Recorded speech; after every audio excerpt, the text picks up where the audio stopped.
All right, let's kick things off with a real head-scratcher. How on earth can paying people to get rid of dangerous snakes actually lead to having more of them?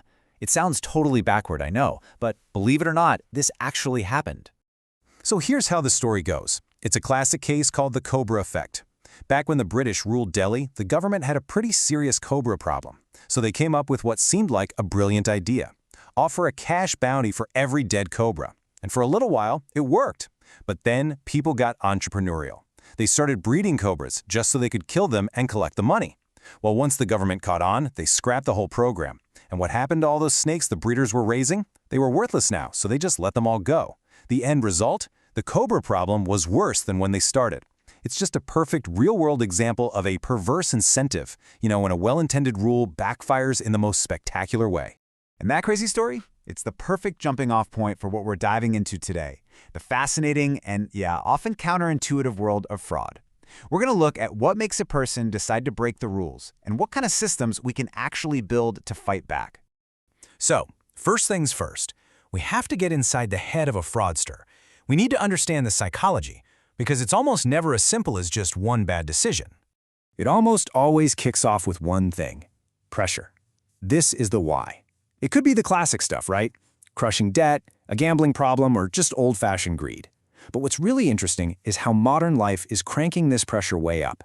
Just think about the status envy you see all over social media. People feel this incredible need to look successful, to look like they have it all, even when they can't afford it. That pressure can create a seriously powerful motive to find, a shortcut. But pressure alone isn't enough, right? You also need the opportunity. This is the how.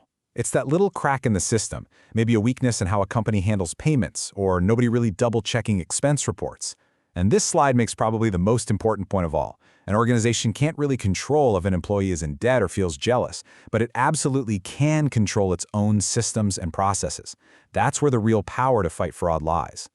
So you've got the pressure, you've spotted the opportunity, but you still have to be able to live with yourself. And that's where the third piece, rationalization, comes in. This is the story people tell themselves to make it okay.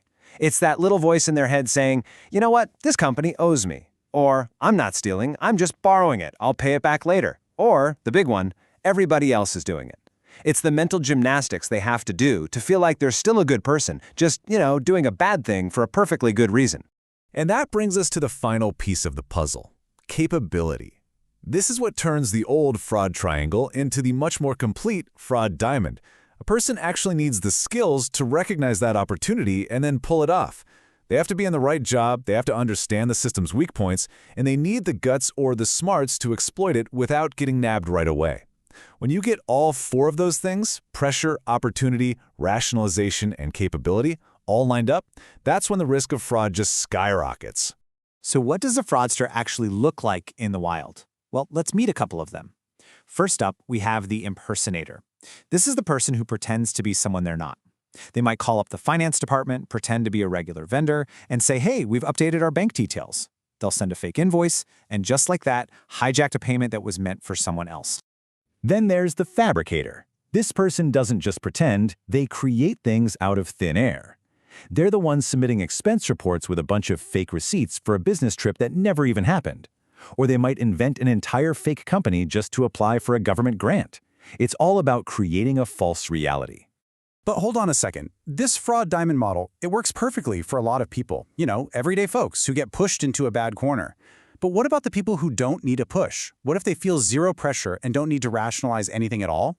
And this is where we get into a totally different kind of offender. This is the dark side of fraud.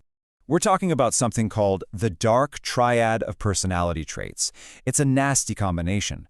First, you have narcissism, which provides the motive, that deep-seated belief that I deserve this, and I'm smart enough to get away with it.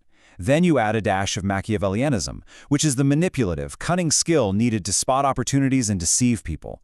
And the final, chilling ingredient is psychopathy, which is basically a lack of empathy. It's the thing that removes the moral brakes that would stop most of us from hurting others for our own gain. And here is the big, blinking red light takeaway.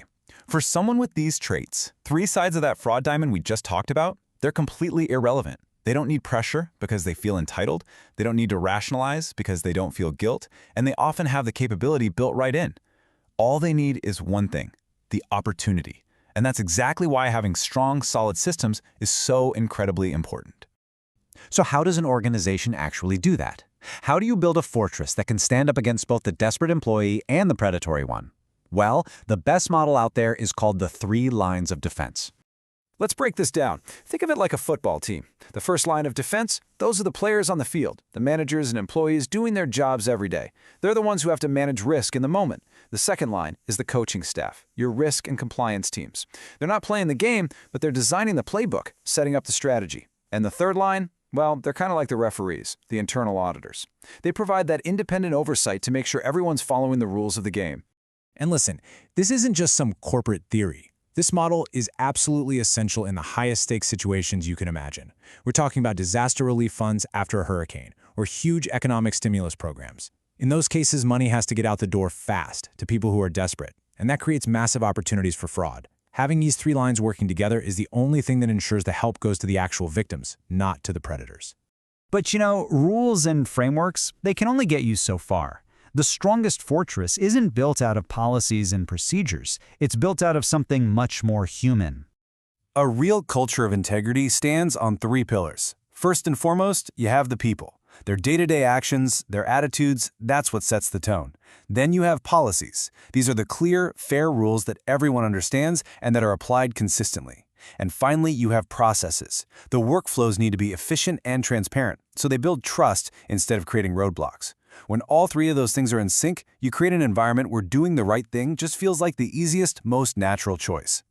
And really, it all boils down to this one core idea. You can have the world's greatest rulebook, but a toxic culture will always find a way to cheat. A truly healthy culture, on the other hand, it kind of polices itself. It creates a place where opportunities for fraud just don't pop up as often, and where people feel valued, not pressured. So I'll leave you with this final thought. When you think about preventing fraud, is the focus just on building higher walls and more complex controls, or is the real focus on building a strong, resilient culture, a culture where those walls might not even be necessary in the first place?